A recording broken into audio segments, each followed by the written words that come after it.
किसी ने बताया 12,000 मेरे यहाँ का बच्चा पास आउट हुआ है, किसी कोचिंग वाले 8,000 बताया।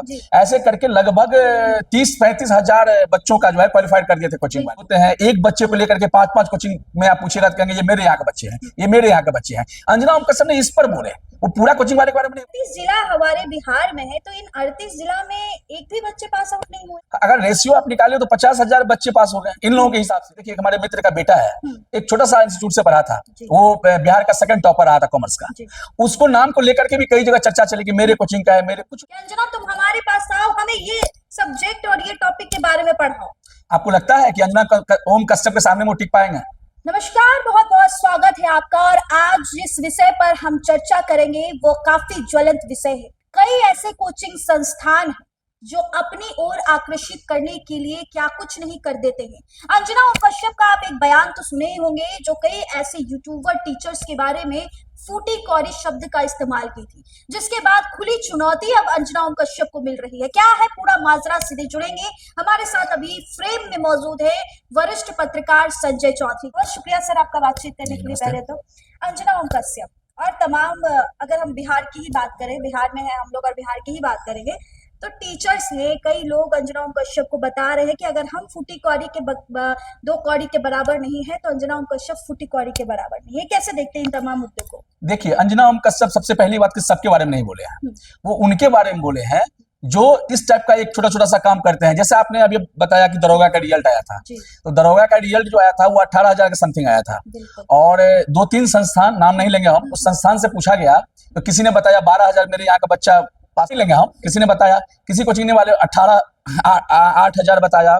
ऐसे करके लगभग 30-35 हजार बच्चों का जो है क्वालिफाइड कर दिए थे कोचिंग वाले, जबकि हुआ था कितना, मात्र 18,000। तो अंजना ओम कश्यप का कहना ये था कि लोग जो इसको प्रोपगंडा करते हैं, पास कहीं और से होते हैं, एक बच्चे को लेकर के 5-5 कोचिंग में आप पूछिएगा तो कहेंगे ये मेरे यहाँ के बच्चे हैं, ये मेरे यहाँ के बच्चे हैं। अंजना ओम कश्यप ने इस पर बोले, वो पूरा कोचिंग वाले के बारे में नहीं बोले हैं इस चीज को। देखिए आपने भी सुना होगा, ये दरोगा जो परीक्षा में रिजल्ट आए हैं, रिजल्ट के आंकड़े कुछ और ही बता रहे हैं, टीचर्स के आंकड़े कुछ और ही बता रहे हैं। अगर बिहार में 2 प्रमुख टीचर कोचिंग संस्थान की बात कर ले तो ऐसे ऐसे आंकड़े निकाल रहे हैं कि हमारे यहाँ तो 12,000 बच्चे पास आउट हुए, हमारे यहाँ तो 10,000 बच्चे पास आउट हुए, ऐसे आंकड़े भी निकल रहे हैं। तो क्या 38 जिला हमारे बिहार में है, तो इन 38 जिला में एक भी बच्चे पास आउट नहीं हुए हैं? अगर रेशियो आप निकाले तो 50,000 बच्चे पास हो गए इन लोगों के हिसाब से। ठीक है, हर कोचिंग से 1-2 बच्चा तो निकलता ही निकलता है, ऐसा नहीं है कि एकदम नहीं निकलता है। बड़े बड़े संस्थान हो या छोटा कोचिंग हो, कभी कभी हम देखे हैं, देखिए हमारे मित्र का बेटा है,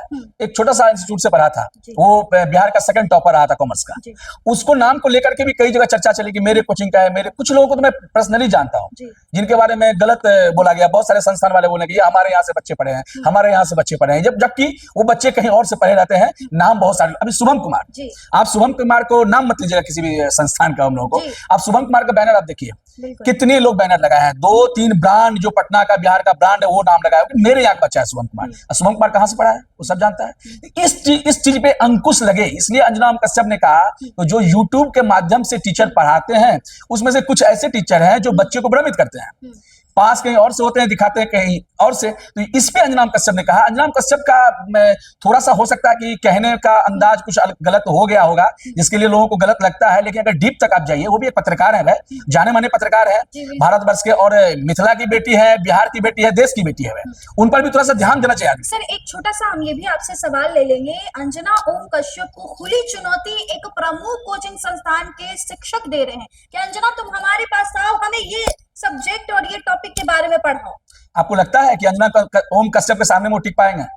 वो तो दावा कर रहे हैं, जो अपने कोचिंग के बच्चों के बारे में श्योर नहीं है, पक्का नहीं है कि ये बच्चा मेरे यहाँ से पढ़ा है, उस बच्चे को वो दूसरे कोचिंग के बच्चे को अपने कोचिंग के बच्चे बताते हैं कि हम पढ़ा रहे हैं। अंजना ओम कश्यप बड़े लेवल का पत्रकार है, वो डिस्कस करेंगे। मुझे तो नहीं लगता कि वो अंजना ओम कश्यप से डिबेट में वो।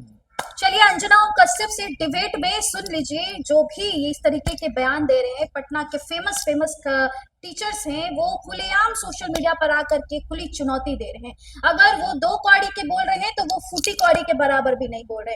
तो इस वीडियो को लेकर के आपकी क्या राय है? एक चीज बताइए आप मैडम, एक चीज बताइए, आप देखे होंगे कुछ दिन पहले अंजना ओम कश्यप के साथ एक बहुत बड़ा यहाँ पे उसको घेर लिया गया था, ठीक है, किस पार्टी के कार्यकर्ता था उस पर आप ध्यान मत दीजिए, सिर्फ इतना घेर लिया गया था उनको पुलिस प्रोटेक्शन दिया गया था, फिर उनको वहां से निकाला गया था। वो लोग कौन थे? हो सकता है उसी के मानसिकता के लोग कुछ होंगे जो अंजना ओम कश्यप को खुल के विरोध कर रहे हैं। विरोध करें, अगर वो गलत किया है तो विरोध करें, लेकिन ऐसे विरोध नहीं होना चाहिए कि एकदम से विरोध हो जाना चाहिए। उनकी बातों पर थोड़ा ध्यान दीजिए। बहुत सारे यूट्यूब पे लोग देखिएगा गाली देते हैं, जातिवादी गाली भी देते हैं, ठीक है, तो वो क्या सही है क्या? उस पर तो कुछ नहीं बोलते हैं। अब अंजना ओम कश्यप कुछ बोल दी है तो उस पर पूरा भारत बस या जहां भी लोग रहते हैं उन पर टूट पड़े, ऐसी बात नहीं। अंजना ओम कश्यप एक पढ़ी लिखी और अच्छी पत्रकारिता कर रही है, देश के नाम रोशन कर रही है, उसके बारे में भी बोलने से पहले लोगों को सोचना चाहिए। तो चलिए देखिए, अंजना ओम कश्यप किसी की पहचान की मोहताज नहीं है, पूरा देश उनको देखता है और पूरा देश उनको सुनता है। और ऐसे में कुछ शिक्षक हैं जो खुली चुनौती दे रहे हैं, अगर उनको 2 कौड़ी को बोला जाता है तो उन्हें फूटी कौड़ी का भी नहीं बोला जाता। इस वीडियो के माध्यम से आप अपनी ओपिनियन दे सकते हैं, कमेंट बॉक्स में अपनी राय को भी डाल सकते हैं। इस वीडियो में बस इतना ही, बहुत बहुत शुक्रिया।